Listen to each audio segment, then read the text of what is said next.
on the years. Thine alabaster cities gleam, condemned by human beings. God bless America, land that I love. Stand beside her and guide her through the night with the light from above. From the mountains to the prairies to the oceans wide with love. God bless America, my home, sweet home. God bless America, my home, sweet home. Please join us in singing it, ladies and gentlemen. God bless America, land that I love. Stand beside her and guide her through the night with the light from above. From the mountains to the prairies to the oceans wide with love. God bless America, my home, sweet home. God bless America, my home,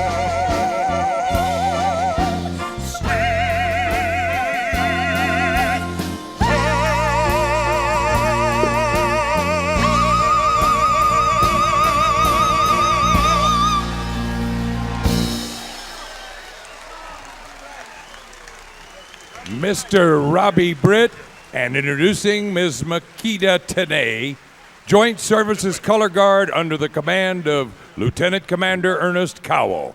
Thank you, folks. Turning back the hands of time to see the house I lived in, to see the streets I walked on, and there's the children, they were oh so small. Step back with me.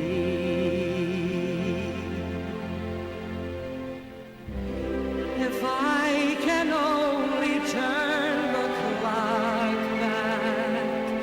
back to the days when we were oh so young, to relive those days gone by, when love was new, we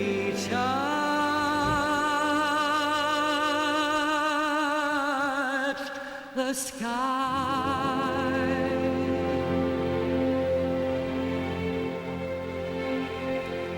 And there's my father, he's waving to me gently. Oh, how I miss him.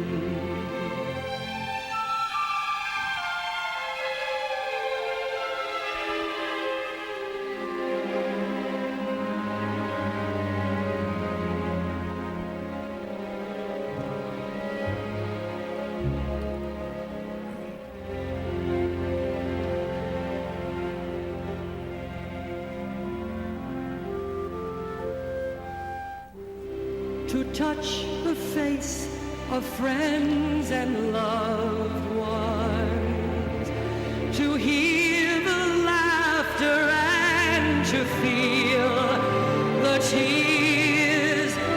What a miracle this would be if only we can turn the hands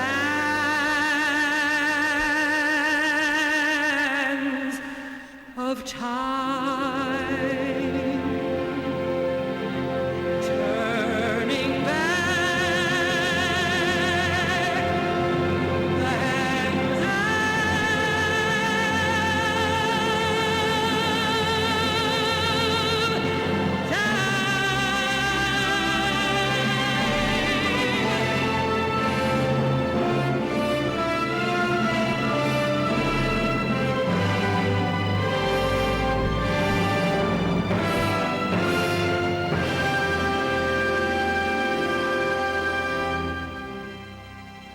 Now, one of the things I love to do is impersonations of presidents. But in view of time, we have so many great acts. I'm going to do my condensed version of presidents. John Fitzgerald Kennedy, right straight through to George W. Bush. How do you feel about George W. Bush? Just remember, it's an impression, okay? Here we go. The inauguration speech. I, John Fitzgerald Kennedy, do solemnly swear. I will faithfully Execute the duties of the office of the President of the States United United States, and will, to the best of my ability, preserve, protect, and defend the Constitution of the United States from all enemies, foreign and domestic, so help us God, and don't mess with Texas. How about a wonderful New York alumni welcome for a great talent, Mr. Mike Burstyn.